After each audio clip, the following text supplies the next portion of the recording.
प्रिय भाई बहनों, आज हम आपको बौद्ध साहित्य के बारे में थोड़ा बताएंगे।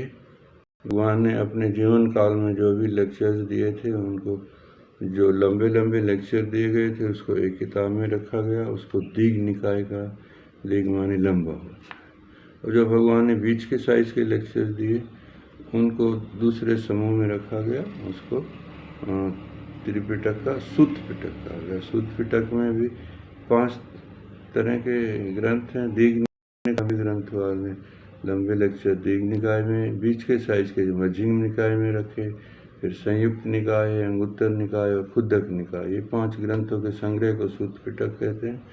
इसमें से आज हम मध्यम निकाय ग्रंथ के में का पहला भाग है मूल पर्याय सूत्र की सृष्टि का मूल क्या है।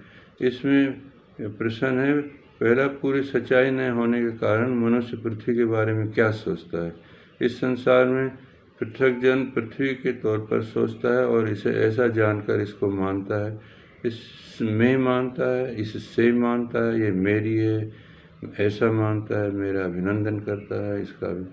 और इसी प्रकार जल को, तेज को और वायु को वह अपनी समझता है। दूसरा प्रश्न है पूरी सच्चाई जानकर क्या सोचता है। अरहंत जो प्राप्त होते हैं, सम्यक संबुद्ध और तथागत होते हैं, वो इस पृथ्वी को ऐसा जानकर न इसको मानता है, न इसमें मानता है, न इसमें इससे मानता है, न पृथ्वी मेरी है ऐसा मानता है, और न इसका अभिनंदन करता है। ऐसा इसलिए क्योंकि वह जानता है कि तृष्णा ही दुख का मूल है। वह जान लेता है कि भव से मनुष्य और जन्मे हुए को बुढ़ापा और मृत्यु अवश्य आनी है। इस प्रकार जल को, तेज को, वायु को वह समझता है। चिंतन मनन से क्या होता है। सब्बासव सूत्र में कहते हैं उत्पन्न आश्रव उत्पन्न होते हैं और उत्पन्न आश्रव खूब बढ़ते रहते हैं। प्रश्न है यथार्थ चिंतन मनन से क्या होता है। अनुत्पन्न आश्रव उत्पन्न नहीं होते और उत्पन्न हुए आश्रव नष्ट हो जाते हैं। चित्तमलों से छुटकारा पाने का तथागत ने कौन सा उपाय बताया। उत्तर, दर्शन, संवर, प्रतिसेवन, अधिवासन, परिवर्जन, विनोदन तथा भावना से पीड़ाजनक और असंतप्त करने वाले आश्रय उत्पन्न नहीं होते। एक बार भगवान ने श्रावस्ती में अनाथपिंडक के आराम लेते वन में भिक्षुओं को क्या उपदेश दिया। कहा कि तुम मेरे धर्म की विरासत पाने वाले हो, भौतिक वस्तुओं की विरासत पाने वाले मत हो। भिक्षुओं के निंदा के कारण क्या होते हैं। शास्त्रा ने अलग होकर विहरते हुए विवेकानंद की शिक्षा ग्रहण नहीं करना, जिन बातों को छोड़ने के लिए शास्त्रा कहते हैं उन्हें नहीं छोड़ना, संग्रह करने की प्रवृत्ति वाले ढीले ढाले भागने में आगे और एकांत चित्त में फिसल जाने वाले।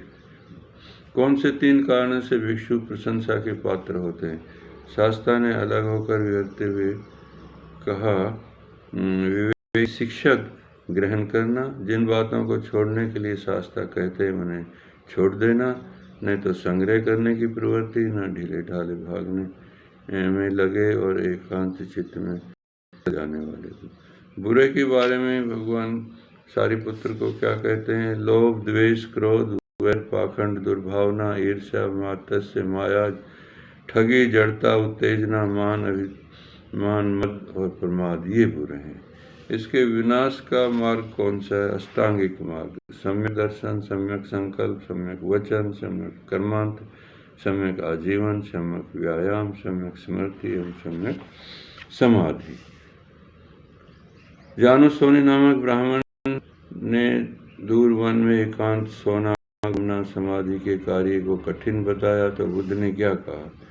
समर्थन किया और कहा मैं भी जब तक सम्यक संबुद्ध नहीं हुआ था मुझे भी ऐसा लगता था, परंतु तब मेरे मन में ऐसा हुआ कि जिस किसी श्रमण अथवा ब्राह्मण के कायिक, वाचिक और मानसिक कर्म एवं आजीविका अपरिशुद्ध होते हैं, जो लोभ एवं काम वासना में तीव्र राग देखने वाले, हिंसा युक्त चित्त वाले, मन में दुष्ट संकल्प रखने वाले, शारीरिक और मानसिक में प्रेरित, उद्धत और अशांत चित्त वाले संदेहग्रस्त होते हैं। तो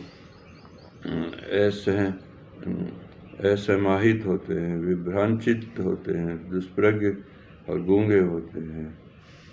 वे अपने इन दोषों के कारण बुरे भय से त्रास रहते हैं। भगवान दूरस्थ वनखंड एवं एकांत शासन का सेवन किया किन कारणों से करते हैं? इसी शरीर में अपने सुख विहार के लिए वे आने वाली जनता की अनुकंपा करने के लिए। संसार में कितने प्रकार के व्यक्ति होते हैं? भगवान कहते हैं कोई व्यक्ति चित्तमल होता है, मेरे भीतर अंगन है, यथार्थ नहीं जानता है। कोई अंगन सहित होता हुआ मेरे भीतर अंगन है, इसे यथार्थ जानता है। कोई अंगन रहित रहता हुआ मेरे भीतर अनंगन नहीं है, ऐसे नहीं जानता है। कोई अनंगन रहित होता है वो मेरे भीतर अनंगन इसे जानता है। हीन कौन होता है? चित्तमल युक्त, मलिन और चित्त से मृत्यु प्राप्त होने वाला हीन होता है। श्रेष्ठ कौन होता है? चित्तमल रहित, निर्मल चित्त से मृत्यु को प्राप्त होने वाला। आपका मंगल हो। कल हम इसको जारी रखेंगे।